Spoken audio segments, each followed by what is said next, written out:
আজ দেখবেন যখন ছোট্ট শিশু আসিয়া 1 বছর আগে ধর্ষণের শিকার হলো, আবার নিজের স্বামীর সামনে একজন স্ত্রীকে ধর্ষণ করা হয়, আবার যখন 8 বছর 13 বছরের বোনকে ঢাকার জমিয়ে ধর্ষণ করা হয়, এই সমস্ত নারীবাদী নাস্তিকবাদী শক্তি তখন তাদের মুখ দিয়ে একটা বিবৃতি, একটু প্রতিবাদ পর্যন্ত বের হয় না, আছে নাই? তারা নারীর আন্দোলন করে, নারী অধিকারের কথা বলে মূলত নারীদেরকে ঘর থেকে বের করে বেহাইয়াপনা, অশ্লীলপনার মধ্যে লিপ্ত করতে চায়। আর কারণ আছে, এটার মাধ্যমে তাদের এই লুচ্চামি স্বভাব আর যৌন খায়সাত মেটাতে চায়, আছে না? ইসলাম পুরুষদেরকে যেখানে সম্মান দেওয়ার, অধিকার দেওয়ার সেখানে পুরুষকে দিয়েছে, আর যেখানে নারীদেরকে অধিকার দেওয়ার কথা সেখানে নারীদেরকে দিয়েছে। সুবহানাল্লাহ বলেন। এজন্য এই কথায় আপনারা কান দিবেন না যে নারী পুরুষ সমান অধিকার। আপনারা বলুন, একজন পুরুষ যে কাজ করতে পারে সেই কাজ কি একজন মা বোনেরা করতে পারে?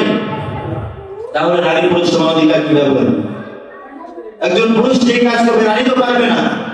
আল্লাহ তাআলা এভাবেই নারীদেরকে এবং পুরুষদেরকে সৃষ্টি করেছেন। ইসলাম নারীদেরকে যে পরিমাণ সম্মান দিয়েছেন, পৃথিবীর জমিনে অনেক ধর্ম আছে, আজও অবধি ইসলাম যে পরিমাণ সম্মান দিয়েছে, মর্যাদা দিয়েছে, কোন ধর্ম এই পরিমাণ নারীকে মর্যাদা আর সম্মানের আসলে সমাসীন করতে পারে না। বলেন সুবহানাল্লাহ। আপনাদেরকে আমি একটা পরিসংখ্যান শোনাচ্ছি।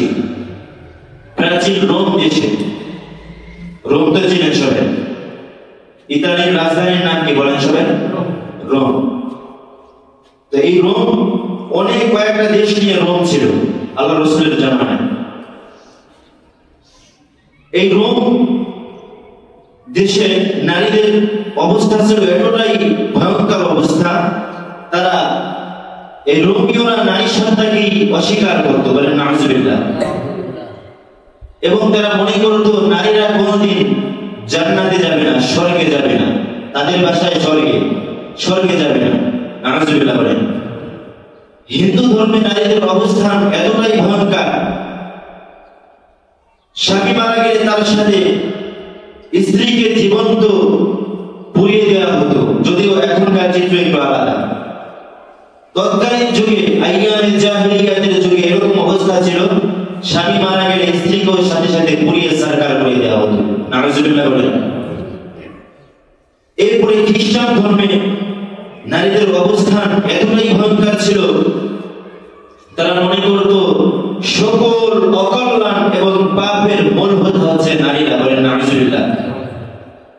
শুধু তাই নয়, ইহুদিদের ধর্মেও নারীদের অবস্থা অত্যন্ত করুণার অবস্থা ছিল।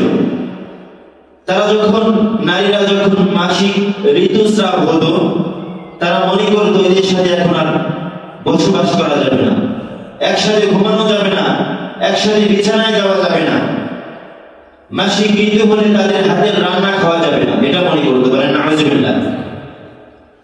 প্রাচীন যুগের আরবের অবস্থা এতটাই ভয়ঙ্কর ছিল, আল্লাহ নবী সাল্লাল্লাহু আলাইহি ওয়াসাল্লাম পৃথিবীতে আগমনের পূর্বে অবস্থা অত্যন্ত ভয়ঙ্কর ছিল। তখনকার আইয়ামে জাহিলিয়াতের লোকেরা মনে করত নারীরা হচ্ছে ভোগ্য বস্তু, শুধু এদেরকে মাছ যেমন আমরা কেনা বেচা করি, তরকারি সবজি যেমন কেনা বেচা করি, পণ্য যেরকম ভাবে কেনা বেচা করি, আইয়ামে জাহিলিয়াতের যুগে নারীকে ঠিক এভাবে কেনা বেচা করা হতে পারে, নাউজুবিল্লাহ।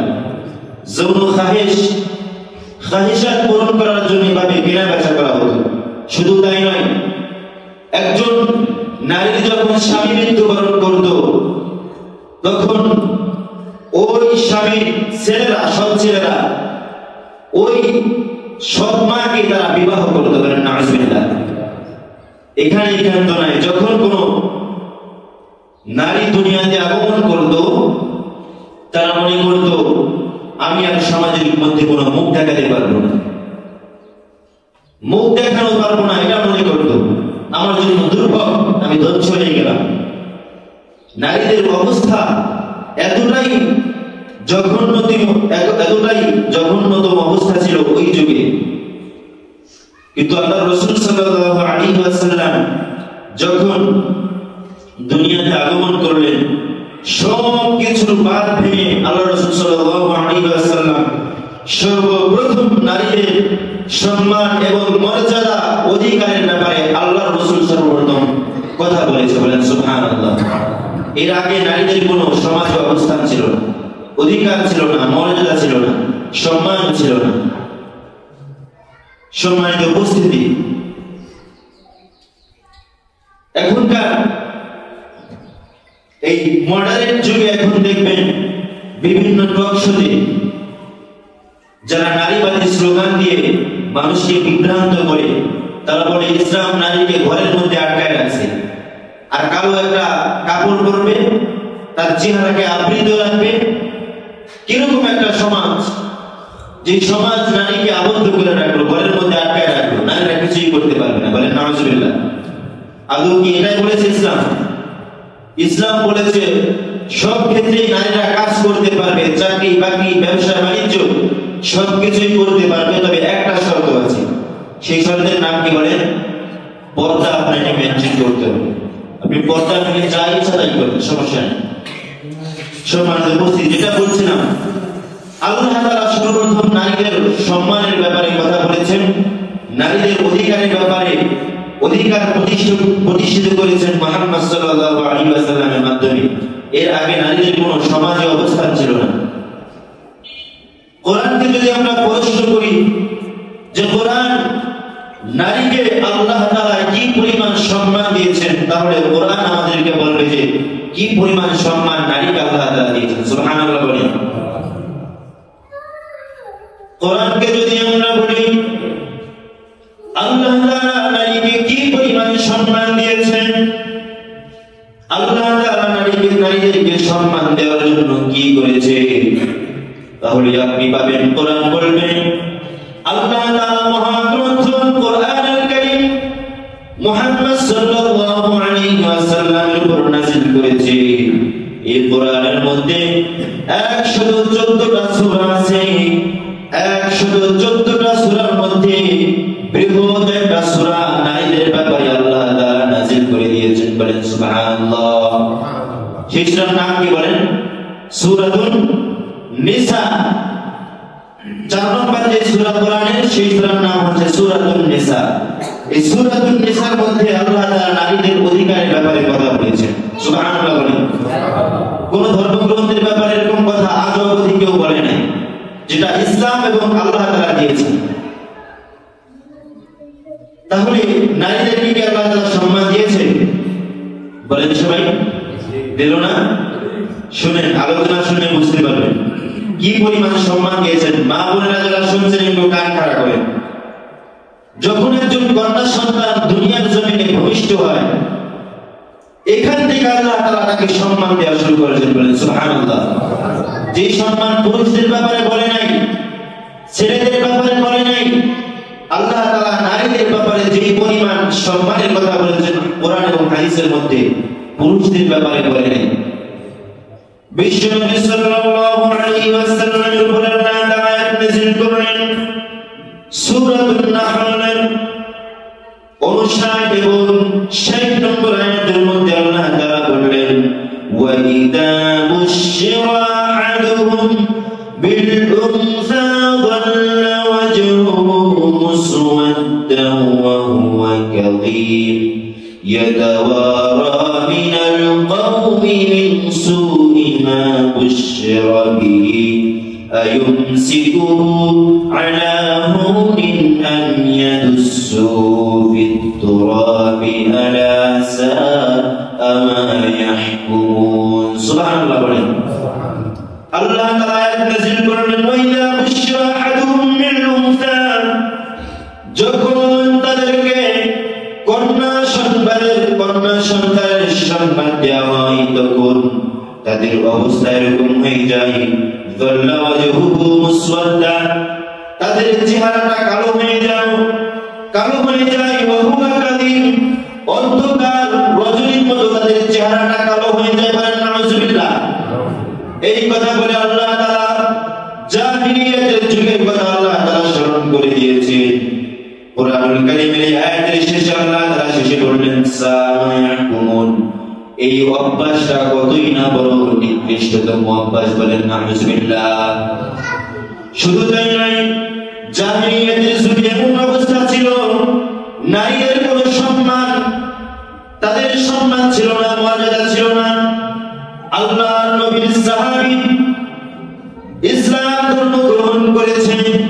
ইসলাম ধর্ম গ্রহণ করার পরে আল্লাহ তাআলাকে বলছেন, ওগো আল্লাহর রাসূল, আমি যখন কালিমা গ্রহণ করি নাই, যখন আমি মুমিন হই নাই, মুসলমান হই নাই, তখন আমি একটা নিকৃষ্টতম কাজ করেছিলাম, যেটার জন্য এখন আমি অনুতপ্ত হচ্ছি।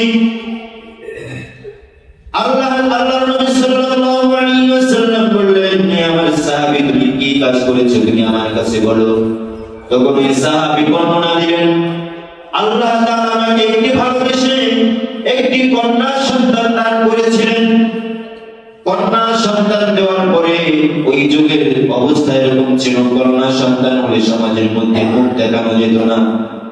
সুনানে দারিমের হাদিস শোনাচ্ছি, ওই যুগের অবস্থা এমন ছিল, কন্যা সন্তান হলে মুখ দেখানো যেত না সমাজের মধ্যে, মানুষ তাকে হেয় প্রতিপন্ন করত। সাহাবী ভাবলেন, আমি তো সমাজের মধ্যে মুখ দেখাতে পারছি না, তাহলে আমাকে একটি কাজ করতে হবে। ওই মেয়েকে লালসা দিয়ে, লোক লালসা দিয়ে নানুর বাড়ি যাওয়ার কথা বলেন, ওই মেয়েকে একটু ঘুরতে নিয়ে গেল। সামনে যাওয়ার পরে একটা কূপ দেখতে পেল। ওই কূপের মধ্যে ওই সাহাবী তার কন্যা সন্তানকে যখন ওই কূপের পাশে দাঁড়ালো, তখন তাকে ওই কূপের মধ্যে একটা ধাক্কা দিয়ে ফেলে দিয়েছে, বলেন নাউযুবিল্লাহ।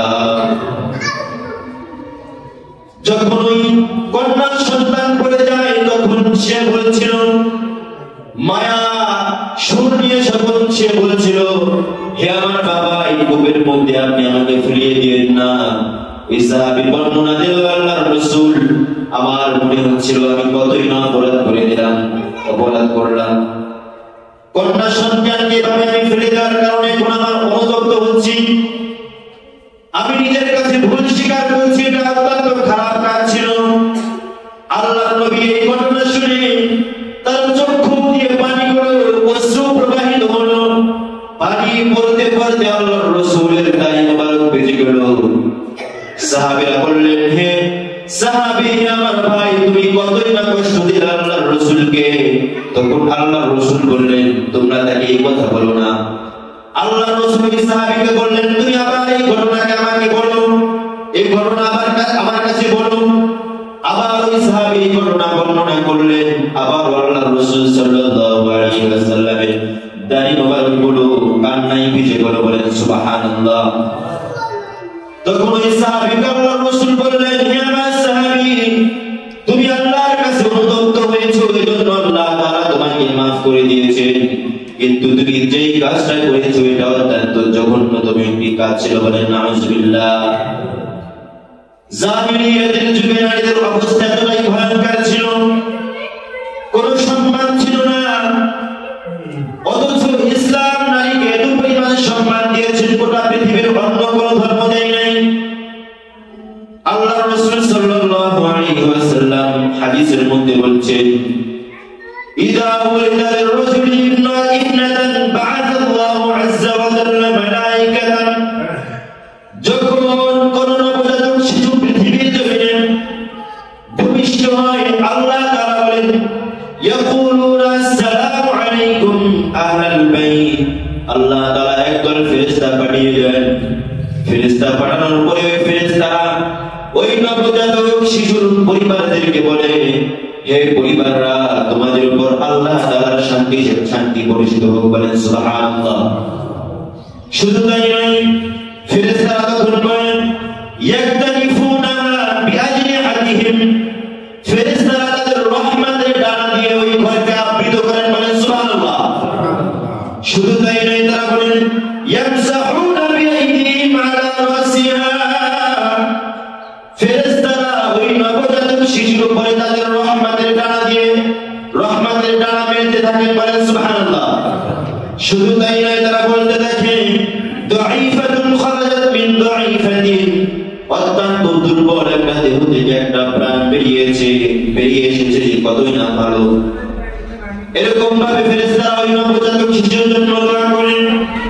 আল্লাহ নবী সাল্লাল্লাহু আলাইহি ওয়াসাল্লাম অন্য হাদিসের মধ্যে বলেছেন মান আলা জারিয়াতাইন দাখালাত আনা ওয়া হুয়াল জান্নাতু কাহাতাইন ওয়া আশারা বিউসবাইহি।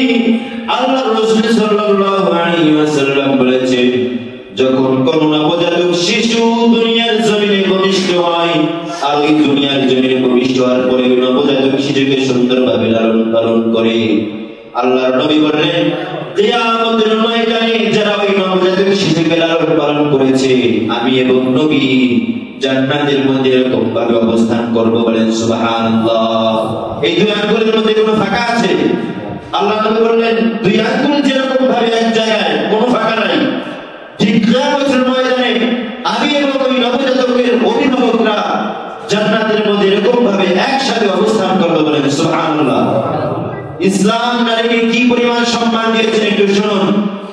শুধু তাই নয়, আল্লাহ রাসূল সাল্লাল্লাহু আলাইহি ওয়াসাল্লাম ইবনে মাজাহ হাদিসের মধ্যে বললেন মান কানা লাহু থালাথু বানাতিন আও থালাথু আখওয়াতিন আও ইবনাতানি আও উখতানি ফাআহসানা সুহবাতাহুন্না ওয়াত্তাকিল্লাহ ফীহিন্না ফালাহুল জান্নাহ। যে ব্যক্তিকে আল্লাহ তাআলা দুইটি কন্যা সন্তান দান করেছেন অথবা দুইটি ভাই দান করেছেন আর ওই দুইটি কন্যা সন্তানের সুন্দরভাবে লালন পালন করতে পারলো, আল্লাহ তাআলা বললেন কিয়ামতের ময়দানে আল্লাহ তাআলা ওই ব্যক্তির জন্য জান্নাতকে ওয়াজিব করে রেখেছেন। বলেন সুবহানাল্লাহ। শুধু তাই নয়, আমরা অনেক সময় ছেলেদের উপরে মেয়েকে প্রায়োরিটি দিই না, মেয়েদের উপরে ছেলেদেরকে প্রায়োরিটি দিয়ে প্রাধান্য দেই। ছেলেকে যে জিনিসটা দেই মেয়েকে সেই জিনিসটা দেই না। অনেকভাবে তাদেরকে বঞ্চিত করি, লাঞ্ছনা করি, তাদেরকে হেয় প্রতিপন্ন করি। কিন্তু আল্লাহর নবী সাল্লাল্লাহু আলাইহি ওয়াসাল্লাম বলেছেন মান কানাত লাহু আলা ফারজা ফালাম ইয়াকুলহুন্না ওয়া লাম ইয়াহুন্না ওয়া লাম ইউথিরহা ওয়ালাদাহু আলাইহা ইয়ানি যুকুর আদখালাল্লাহুল জান্নাহ। যে ব্যক্তিকে আল্লাহ তাআলা কন্যা সন্তান দান করেছেন আর ছেলে সন্তান দান করেছেন, ছেলে সন্তানকে মেয়ে সন্তানের উপরে প্রায়োরিটি দেয় না যে ব্যক্তি, তাদেরকে অনেক জিনিস থেকে যে ব্যক্তি তাদেরকে অপমান করে না, অধিকার তাদেরকে বঞ্চিত করে না, আল্লাহর রাসূল বললেন কিয়ামতের ময়দানে আল্লাহ তাআলা ওই ব্যক্তিকে আল্লাহর জান্নাতের মধ্যে দাখিল করায় দেবেন। বলেন সুবহানাল্লাহ। শুধু এটাই নয়, ইসলাম বোন হিসেবে কি পরিমাণ সম্মান দিয়েছেন শুনুন। আল্লাহর নবী সাল্লাল্লাহু আলাইহি ওয়াসাল্লাম আবু দাউদের হাদিসের মধ্যে বলেছেন মান কানা লাহু সালাতু বানাতিন আও সালাতু আখওয়াতিন আও বানাতিন আও ইবনাতানি আও উখতানি ফাহসানা সুহবাতাহুন্না ওয়াত্তাকিল্লাহ ফীহিন্না ফালাহুল জান্নাহ। সাহাবা এই কথা শুনে দুইজন নারী থাকলে জান্নাত, তাদেরকে লালন পালন করলে জান্নাত। এই কথা শুনে এক সাহাবী বললেন ইয়া আল্লাহর রাসূল, আল্লাহ তাআলা আমাকে তো তিনজন কন্যা সন্তান দান করেছেন, তাহলে আমার কি হবে? আল্লাহর নবী বললেন মান কানা লাহু সালাতু বানাতিন, যে ব্যক্তির তিনটা কন্যা সন্তান আছে, আও সালাতু আখওয়াতিন আও ইবনাতানি, অথবা তিনটি ভাই আছে অথবা দুইটি কন্যা সন্তান আছে অথবা দুইটি ছেলে সন্তান আছে, আল্লাহর নবী বললেন ফাহসানা সুহবাতাহুন্না, আর যে ব্যক্তিদেরকে সুন্দরভাবে লালন পালন করলো, পোশাক দিল, খাবার দিল, ভালো পড়ালেখায় শিক্ষিত করলো, আল্লাহর নবী বললেন ফালাহুল জান্নাহ, আল্লাহ তাআলা ওই ব্যক্তির জন্য জান্নাত ওয়াজিব করেছেন। বলেন সুবহানাল্লাহ। শুধু এটাই নয়, ইসলাম নারীদেরকে জ্ঞান অর্জনের ক্ষেত্রে অধিকার দিয়েছেন। শুধু পুরুষরা জ্ঞান অর্জন করবেন, শিক্ষিত হবে না, নারীরা হবে না, এটা নয়। জ্ঞান অর্জনের ক্ষেত্রে আল্লাহ তাআলা নারীদেরকে সমান অধিকার দিয়েছেন, তাদেরকে প্রতিপন্ন করে নাই। আল্লাহর নবী বলেন মুসলিম শরীফের মধ্যে তলাবুল ইলমি ফারিদাতুন আলা কুল্লি মুসলিমিন ওয়া মুসলিমাত।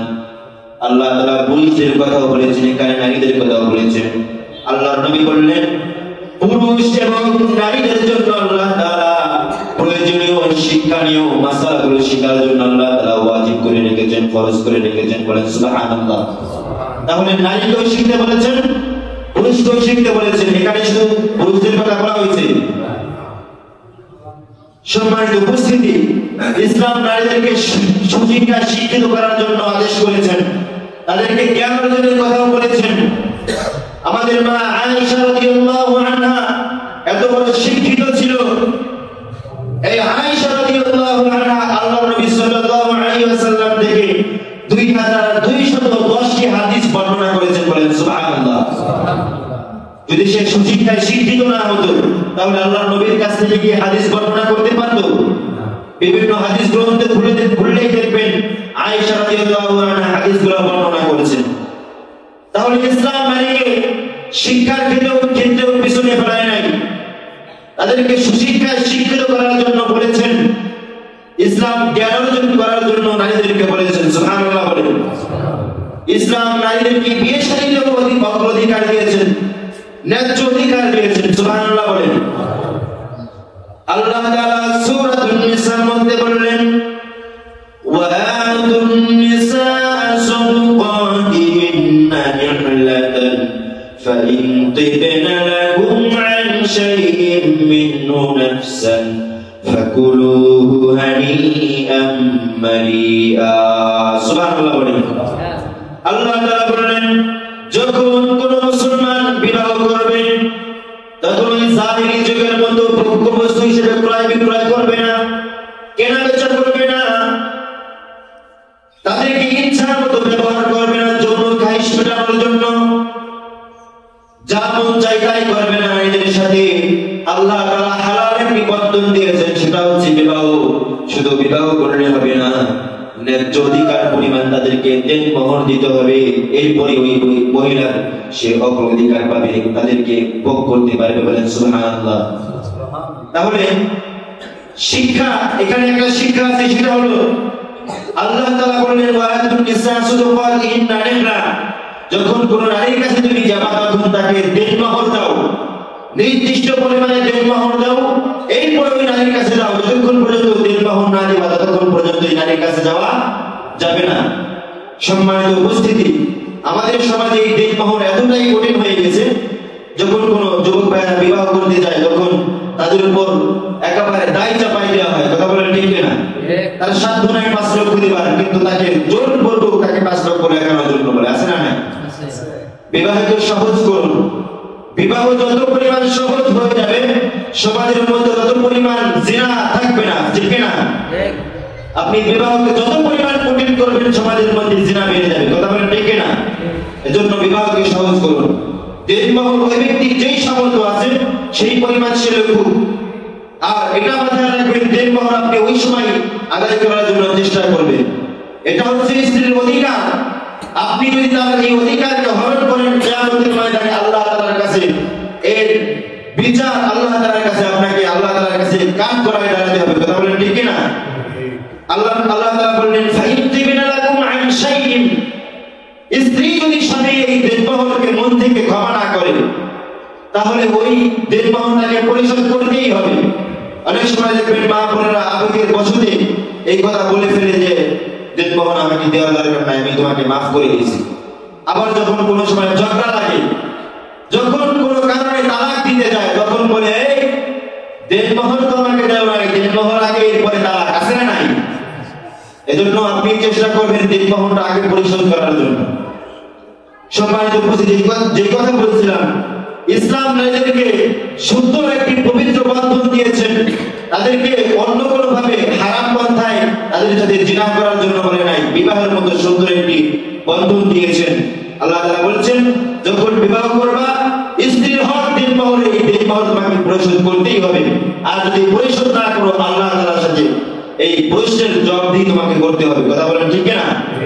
এজন্য আসুন বিবাহকে সহজ করে দিই। বিবাহকে যত সহজ করব ততই সমাজের মধ্যে জিনা থাকবে না। কথা বলেন ঠিক না? আল্লাহ তাআলা আমাদেরকে তৌফিক দান করুন। সম্মানিত উপস্থিতি, একজন নারী যখন বিবাহ করে তখন শুধু পুরুষের কি বিবাহ করার দরকার? বলেন সবাই, এই নারীর কি বিবাহ করার দরকার না? তখন ওই ব্যক্তি বিবাহ করতে গিয়ে, একজন ছেলে সন্তান যখন বিবাহ করতে গেল তখন তাকে দেনমোহর দিয়েছে। দেনমোহর দিল। এখন যারা বলে নারী পুরুষ সমান অধিকার, নারী পুরুষ সমান অধিকার, তাহলে বিবাহ তো দুইজনের প্রয়োজন ছিল, তাহলে বিবাহের মধ্যে যে দেনমোহর ধার্য করা হয় এটা কেন ধার্য করা হলো? কথা বলেন ঠিক না? বিবাহ তো দুইজনের প্রয়োজন। এজন্য যারা বলে নারী পুরুষ সমান অধিকার, এটা বলে আবার আপনার বোনদেরকে, মা বোনদেরকে ঘর থেকে বের করে উলঙ্গ করে দিতে চায়। কারণ সমাজের মধ্যে অনেক নাস্তিকবাদী শক্তি আছে, তারা নারীদেরকে ঘর থেকে বের করে তাদের যৌন খাইশাত মেটাতে চায়। এরকম অনেক লজ্জার বদমাশ সমাজের মধ্যে আছে না নাই? সম্মানিত উপস্থিতি, যারা বলে নারী পুরুষ সমান অধিকার, এটা বলে আবার আপনার নারীদেরকে, মা বোনদেরকে ঘর থেকে বের করে উলঙ্গপনার বেহায়াপনায় তাদেরকে মাতিয়ে দিতে চায়, আছে না নাই? এজন্য আমার আপনার বোনদেরকে সতর্ক করতে হবে। সম্মানিত উপস্থিতি, শুধু তাই নয়, একজন নারী যখন বিবাহ করে, স্ত্রী হিসেবে আল্লাহ তাআলা তাকে সুন্দর অধিকার দিয়েছেন। আল্লাহ তাআলা বলেছেন, ওয়ালাহুন্না মিসলুল্লাযী আলাইহিন্না বিল মারুফ ওয়ালির-রিজালি আলাইহিন্না দারাজা। যখন তুমি একটা কন্যা সন্তানকে বিবাহ করে ঘরে আনা, তার সাথে ওই যা মন চায় তাই আচরণ করবা, জাহিলি যুগের মতো আচরণ করবা, মন যা চায় তাই করবা, চলবে না। আল্লাহ তাআলা বলেছেন, ওয়ালির-রিজালি আলাইহিন্না দারাজা, তাকে সম্মান দেওয়া তোমার দায়িত্ব এবং কর্তব্য। বলেন সুবহানাল্লাহ। এই সম্মান ইসলাম দিয়েছেন, অন্য কোন ধর্ম আজ পর্যন্ত দিতে পারে নাই। সুবহানাল্লাহ। শুধু তাই নয়, আল্লাহ নবী সাল্লাল্লাহু আলাইহি ওয়াসাল্লাম একজন স্বামী ভালো না ভালো না এটার মাপকাঠি একজন স্ত্রীকে বানিয়ে দিয়েছেন, ঠিক না? আল্লাহ বলেছেন, খায়রুকুম লিআহলিহি ওয়া আনা খায়রুকুম লিআহলি। একজন স্ত্রীর স্বামীকে তোমরা ভালো হিসেবে চিনবা ওই সময় যখন ওই স্বামী তার স্ত্রীর কাছে ভালো, তোমরা মনে করবা ওই স্বামী প্রকৃতপক্ষে ভালো। কথা বলেন ঠিক না? এখানে নারীকে মাপকাঠি বানানো হয়েছে। নারী যদি বলে ভালো, তাহলে ওই স্বামী ভালো। কারণ আপনি বাইরে যতই সুফিগিরি দেখান, যতই আপনি আল্লাহ লাগিয়ে দেখান, ঘরের মধ্যে যখন যান তখন আপনার স্ত্রী জানে আপনি কতটুকু ভালো আর কতটুকু খারাপ, ঠিক না? আল্লাহ নবী সাল্লাল্লাহু আলাইহি ওয়াসাল্লাম নারীদেরকে ভালো আর মন্দর মাপকাঠি বানিয়ে দিয়েছেন। সুবহানাল্লাহ। এই সম্মান কোন ধর্ম দেয় না। শুধু কি তাই? আয়েশা রাদিয়াল্লাহু আনহা আল্লাহ নবী সাল্লাল্লাহু আলাইহি ওয়াসাল্লাম থেকে অসংখ্য হাদিস বর্ণনা করেছেন নারীদের সম্মানের ব্যাপারে। সময় নাই, আর একটা হাদিস বলে শেষ করব। বিধবা, যখন একজন বিধবা নারী বিবাহ করে, বিধবা অবস্থায় যখন একজন স্বামী মারা যায়, তখন ইসলাম কত সুন্দর তাকে সম্মান দিয়েছেন। দেখেন, আল্লাহ তাআলা বলেছেন, ওয়াল্লাযীনা ইয়াতাওয়াফাউনা মিনকুম ওয়া ইয়াযারুনা আযওয়াজান ইয়াতারাব্বাসনা বিআনফুসিহিন্না আরবা'আতা আশহুরিন ওয়া আশরা। ইসলাম বলছে, যখন কোন নারী বিধবা অবস্থায় তার স্বামী মৃত্যুবরণ করবে, সে যদি নিজে চায় ওই সময় অন্য কোন পুরুষের সাথে সে বিবাহের বন্ধনে আবদ্ধ হতে পারবে। সুবহানাল্লাহ বলেন। এটা অন্য কোন ধর্ম দেয় নাই, ইসলাম দিয়েছে। 4 মাস 10 দিন ইদ্দত পালন করে সে চাইলে অন্য কোন স্বামীর ঘরে যেতে পারে, অন্য কোন পুরুষের ঘরে যেতে পারে বিবাহের বন্ধনের মাধ্যমে। আর যদি না যায় সেটাও ভালো। আল্লাহ নবী সাল্লাল্লাহু আলাইহি ওয়াসাল্লাম বলেছেন, যেই সমস্ত মা বোনেরা বিধবা অবস্থায়, আমাদের সমাজে অনেক মা বোনেরা আছে দেখবেন বিধবা অবস্থায় মারা গিয়েছে, এখন সে ছেলেদের মায়ায়, ছেলেদের মুখের দিকে তাকিয়ে আর অন্য কারোর সাথে বিবাহ বন্ধনে যায় না, আছে না নাই? সুন্দর একটি অভ্যাস। বাংলাদেশের অনেক মা বোনেরা আছে এরকম সুন্দর অভ্যাস আছে তাদের। তো আল্লাহ নবী সাল্লাল্লাহু আলাইহি ওয়াসাল্লাম বলেছেন, যেই সমস্ত মা বোনেরা আনা ওয়া ইমরাতিন সাফআইনি ইয়াওমাল কিয়ামা দামুন সাব্বাবাতি ওয়াল মুসবা হাবসান নাফসাহা। আল্লাহ নবী সাল্লাল্লাহু আলাইহি ওয়াসাল্লাম বলেছেন, যেই সমস্ত বিধবা নারী তার ছেলে এবং সন্তানদের মুখের দিকে তাকিয়ে অন্য কারোর সাথে বিবাহের বন্ধনে গেল না, আল্লাহ নবী বলেছেন কিয়ামতের ময়দানে এই যে সাব্বাবাতি ওয়াল মুসবা, এই দুই আঙ্গুল যেরকম ভাবে সমান, এক জায়গায় কোনো ফাঁক নাই, কিয়ামতের ময়দানে আল্লাহর নবী এবং তারা একসাথে এক জান্নাতের মধ্যে অবস্থান করবে। বলেন সুবহানাল্লাহ। ইসলাম ছাড়াই এত সম্মান কোন ধর্ম দেয় না। সম্মানিত উপস্থিতি, সময় অনেক হয়ে গিয়েছে। আজ যারা নারী আন্দোলন করে, সমাজের মধ্যে নারী অধিকারের কথা বলে, তারা দেখবেন তাদের ধারাই নারীরা সবচেয়ে বেশি লাঞ্ছনার অপদস্থ হয়, আছে না নাই? ইফতিজিং, নারীদেরকে হেয় প্রতিপন্ন করা, সব কিছু তাদের মাধ্যমে হয়েছে। ইসলাম তাদেরকে খাটো চোখে দেখে নাই। ইসলাম পুরুষদেরকে যেখানে সম্মান দেওয়ার অধিকার দেওয়ার সেখানে পুরুষকে দিয়েছে, আর যেখানে নারীদেরকে অধিকার দেওয়ার কথা সেখানে নারীদেরকে দিয়েছে। সুবহানাল্লাহ বলে। এজন্য এই কথায় আপনারা কান দিবেন না যে নারী পুরুষ সমান অধিকার। আপনারা বলুন, একজন পুরুষ যে কাজ করতে পারে সেই কাজ কি একজন মা বোনেরা করতে পারে? তাহলে নারী পুরুষ সমান অধিকার কিভাবে বলেন? একজন পুরুষ যে কাজ করবে নারী তো পারবে না। আল্লাহ তাআলা এভাবেই নারীদেরকে এবং পুরুষদেরকে সৃষ্টি করেছেন। আর অনেক কথা ছিল, যে সমস্ত ব্যক্তিরা বলছেন নারী অধিকার আন্দোলন করছে, আজ দেখবেন যখন ছোট্ট শিশু আসিয়া 1 বছর আগে ধর্ষণের শিকার হলো, আবার নিজের স্বামীর সামনে একজন স্ত্রীকে ধর্ষণ করা হয়, আবার যখন 8 বছর 13 বছরের বোনকে ঢাকার জমিয়ে ধর্ষণ করা হয়, এই সমস্ত নারীবাদী নাস্তিকবাদী শক্তি তখন তাদের মুখ দিয়ে একটা বিবৃতি, একটু প্রতিবাদ পর্যন্ত বের হয় না, আছে নাই? তারা নারীর আন্দোলন করে নারী অধিকারের কথা বলে মূলত নারীদেরকে ঘর থেকে বের করে বেহাইয়াপনা, অশ্লীলপনার মধ্যে লিপ্ত করতে চায়। আর কারণ আছে, এটার মাধ্যমে তাদের এই লুচ্চামি স্বভাব আর যৌন খায়সাত মেটাতে চায়, আছে নাই? এজন্য আমার আপনার বোনদেরকে, মাদেরকে সতর্ক করতে হবে। আল্লাহ তাআলা এই পর্দার বিধান দিয়েছেন, এটা নারীদেরকে সম্মান দিয়েছেন। আপনারা বলুন, যেই জিনিস যত জানি সেই জিনিস তত গভীরে রাখা হয় না? আপনার ঘরের স্বর্ণ আপনি কোথায় রাখেন বলেন তো সবাই? একেবারে সিন্ধুকে, মানে ওটা কেউ দেখতে পারবে না, চোর আসলেও দেখতে পারবে না। আল্লাহ তাআলা বুঝাতে চাইলেন নারী হচ্ছে এরকম সম্মানের বস্তু।